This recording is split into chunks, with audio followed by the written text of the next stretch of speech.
Bonjour à tous. Lundi 16 décembre 2024, Anne-Marie Dvorazek-Bendom, résonance avec l'actualité. À travers cette publication, je vais revenir sur l'affaire Hervé Patrick Opianga, la vidéo qui a été diffusée par un compatriote gabonais et de tout ce qui est dit autour de cette affaire depuis la réapparition de cet homme, Monsieur Hervé Patrick Opianga. Dans un premier temps, je tiens à rappeler que Monsieur Hervé Patrick Opianga, dans votre vidéo, en dehors de vos branches familiales que vous avez citées, vous vous êtes présenté, cher monsieur, en tant que fils du Gabon, fils des 9 provinces du Gabon. Cela signifie que vous avez parlé en tant que Gabonais et que votre histoire personnelle rencontre la grande histoire nationale. Bien sûr, au-delà de vos alliés d'hier, vos alliés d'aujourd'hui et j'espère vos alliés de demain. Monsieur Hervé Patrick Opianga, pendant des années, vous avez presque toute votre vie, puisque votre proximité avec les hautes autorités du Gabon vous ont permis, depuis de très nombreuses années, je dirais presque 4 décennies ou plus de 3 décennies, à être dans la gouvernance gabonaise auprès des personnes qui dirigent le Gabon. D'ailleurs, c'est pour cela qu'aujourd'hui, vous pouvez vous targuer sans être héritier, sans avoir fait de hautes études, sans avoir inventé quoi que ce soit, de faire partie des hommes les plus riches du Gabon. Cela a été possible, non pas seulement par vos capacités personnelles, mais parce que quand on côtoie le fils d'Omar Bongo, quand on est parent de l'épouse, de l'ex-épouse de Monsieur Ali Bongo, quand on fait partie de tous ces voyages officiels, on devient même un intime du roi du Maroc.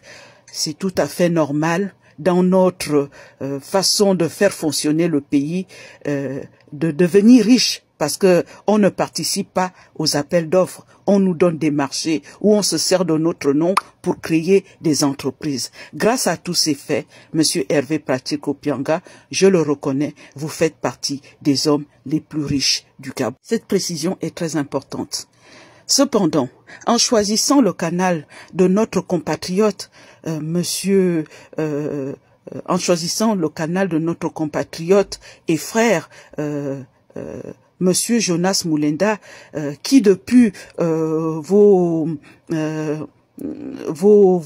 démêlés judiciaires chaque jour vous défend ou défend votre positionnement ou au moins expose les raisons pour lesquelles vous êtes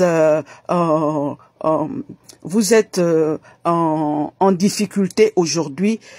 Il a montré un parti pris favorable à votre égard. Par conséquent, quand vous avez eu le temps et la possibilité de venir répondre au procureur de la République, à l'agent judiciaire ou à la personne qui est venue parler au nom du ministre de la Justice, Monsieur Hervé Patrick Opianga, connaissant votre carnet d'adresses, vous auriez pu essayer de prendre les mêmes hauteurs comme avait fait Monsieur Alain-Claude Bilibinse, qui connaît tous les médias gabonais. Mais qu'est-ce qu'il a fait? Il a choisi des médias capables de porter son message et de lui donner un caractère national, de lui donner un caractère qui inclut tous les Gabonais. Mais vous avez choisi, parce que votre vidéo a été enregistrée depuis longtemps, a été envoyée à la personne que vous estimez qu'il vous défend le mieux. Donc, en mettant cette vidéo-là dans ses mains à lui, cette vidéo-là a fini, puisque quand il reçoit cette vidéo, au lieu de s'entourer d'experts qui vont analyser ce que vous avez dit, parce que ce que vous avez dit est très important, grâce à vous, et ce que certains d'entre nous disaient déjà et était inaudible, c'est-à-dire qu'on n'a pas assisté à un coup d'État comme le narratif imposé par les autorités du CTRI, d'un coup d'État spontané. c'était une affaire largement préparée d'avance et que la proclamation des élections ainsi que le déclenchement de la mise hors jeu de M. Ali Bongo Ondimba, de son épouse, de son fils et de quelques acolytes étaient bien proclamés depuis fort longtemps. Les noms que vous avez cités sont très importants pour comprendre ce coup d'État. Mais toutes ces analyses qui devaient être autour de cette vidéo témoin qui nous apprend ce qu'on essayait de comprendre depuis quelque temps. Mais en la mettant dans les mains, sans analyse, mais juste l'invective, juste les attaques, juste on a fini par retomber dans le gabono-gabonais.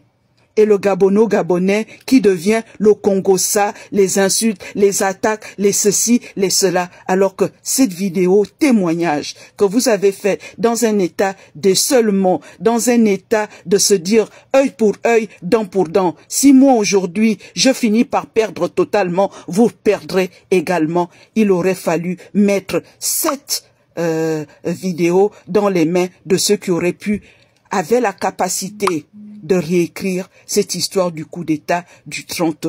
Et à titre personnel, je ne verserai jamais dans la complaisance. Il n'est pas admissible que l'on appelle au meurtre, qu'on appelle à la violence, non pas pour une raison autre que politique. Dire que M. Brice Clotaire Oligui Nguema va finir avec une balle, que M. Oligui Nguema, ce sont des appels à la violence. Ces appels à la violence sont condamnables dans tous les États du monde. Que ça soit au Gabon, que ça soit en France, que ça soit ailleurs dans le monde. Moi, je ne saurais m'inscrire dans cette démarche. Car, quoi qu'il en soit, que nous ne soyons pas d'accord dans la gouvernance du Gabon est une chose. Mais que nous appelions au meurtre, à la violence contre un individu, tout simplement parce qu'il ne nous plaît pas, je ne saurais m'inscrire dans cette démarche-là.